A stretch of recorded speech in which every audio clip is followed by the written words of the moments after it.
फूलों की घाटी में मैं पहुंच गई हूँ। फूलों की घाटी से भी जो ऑफिशियल जहाँ से स्टार्ट होती है वहाँ से मुझे लगता है करीब 1 किलोमीटर आगे हम लोग आ चुके हैं। तो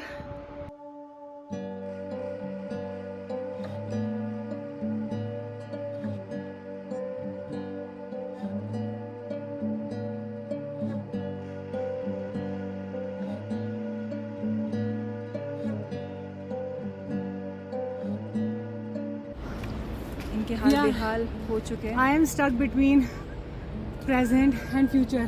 Should I enjoy present that I'm seeing here or wait for the future which will be waiting for us in Valley of Flower? So I'm kind of stuck between the two options.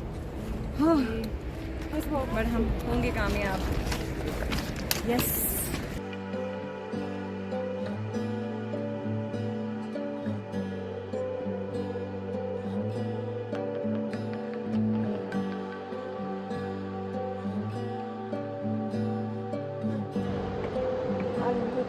Valley of flower में जो ये height अभी दिखाई दे रही है 11,000 plus है, 11,000 plus feats है और ये वैली ऑफ फ्लावर के ट्रैक का हाईएस्ट पॉइंट है जहाँ तक पहुँचने में हमने कामयाबी हासिल की है और इसीलिए फेस पर एक अचीवमेंट वाली फीलिंग दिखाई दे रही है।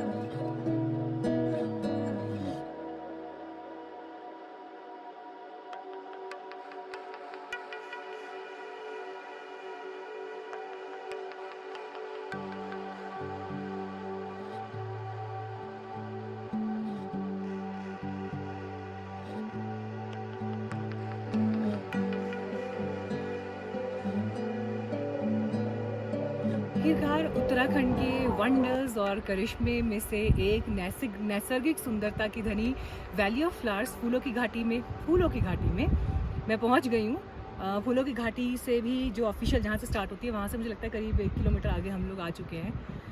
तो हल्की हल्की जो बरसात बादलों से चेहरे पर हो रही है, बारिश का बोसा भी है, खूब सारे फूल आपको यहाँ पर दिख भी रहे हैं।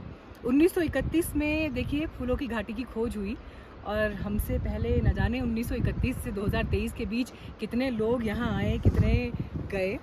और सबसे अच्छी बात यह है कि आखिरकार हम यहाँ पर पहुँच पाए और कल जो हमारा स्ट्रेच था जोशीमठ से घांगरिया तक आने का 14 किलोमीटर की हमने चढ़ाई चढ़ी, तो वो एक तरह का वार्म अप हो गया। और उसके बाद आज फिर ज़बरदस्त ट्रैक था, मेरे ख्याल से कम 6 किलोमीटर हम ऑलरेडी चल चुके हैं, ख़तरनाक वाला ट्रैक। तो उसके बाद जो अचीवमेंट की फीलिंग होती है ना, इस वक्त वही अचीवमेंट की फीलिंग है। आपको लगेगा जैसे आप दार्जिलिंग में खड़े हैं, आपको टी बागान जैसी फीलिंग भी आएगी।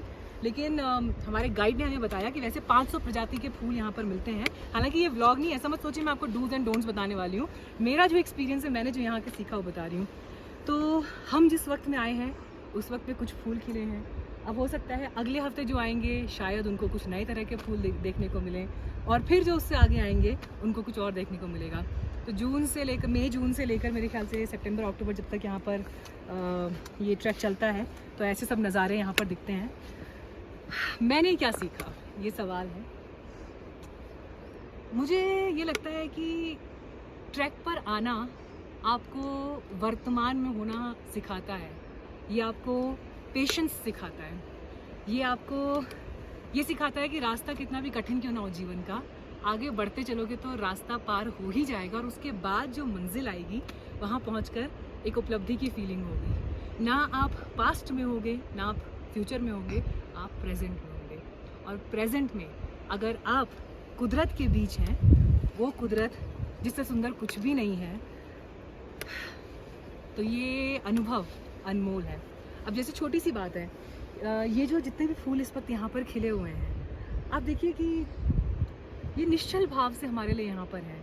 हम इन्हें देखकर कितना आनंदित महसूस कर रहे हैं। प्रकृति के बीच होने की वजह से आज चेहरे पर ना सनस्क्रीन है, ना कोई मेकअप है, ना कोई फाउंडेशन है, ना कुछ और एनहांसमेंट है, लेकिन जो अंदर से खुशी आती है ना, उसकी फीलिंग ऐसी है कि वो एक ग्लो होता है।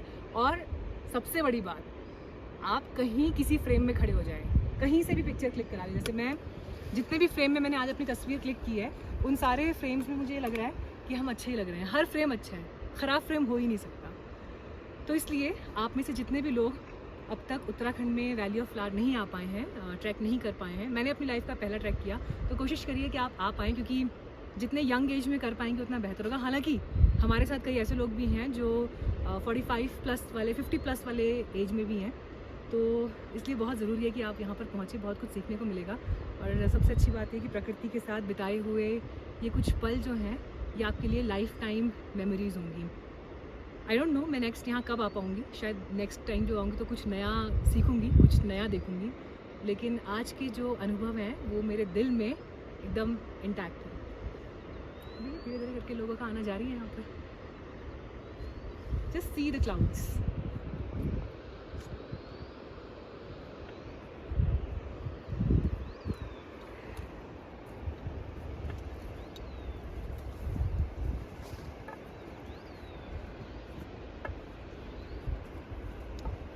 एक और इम्पॉर्टेंट बात, जब आप यहाँ पर आएंगे तो आप यहाँ पर प्रकृति के साथ कैसे रहना है ये सीखेंगे। अभी आपने देखा यहाँ से कपल मूव हुआ, it was a silence. Silence में प्रकृति को अनुभव करने की जो फीलिंग होती है, जहाँ पर आप हवा को सुन पाएंगे, आप पानी को सुन पाएंगे, दूर कहीं नदी बह रही है उसकी आवाज़ सुन पाएंगे, दूर कहीं झरना बह रहा है उसकी आवाज़ सुन पाएंगे।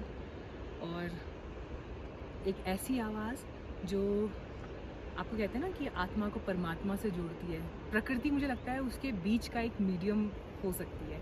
तो इसीलिए अगर आप अब तक नहीं आए हैं तो उत्तराखंड आइए, प्रकृति से प्रेम करिए, उसे बिगाड़िएगा मत, और आई एम श्योर कि आप बहुत कुछ सीखेंगे। मुझे लगता है पेशेंस उसमें से सबसे बड़ी चीज़ है कि हाँ हम कर सकते हैं, we can do it. Thank you very much, lots of love from Uttarakhand.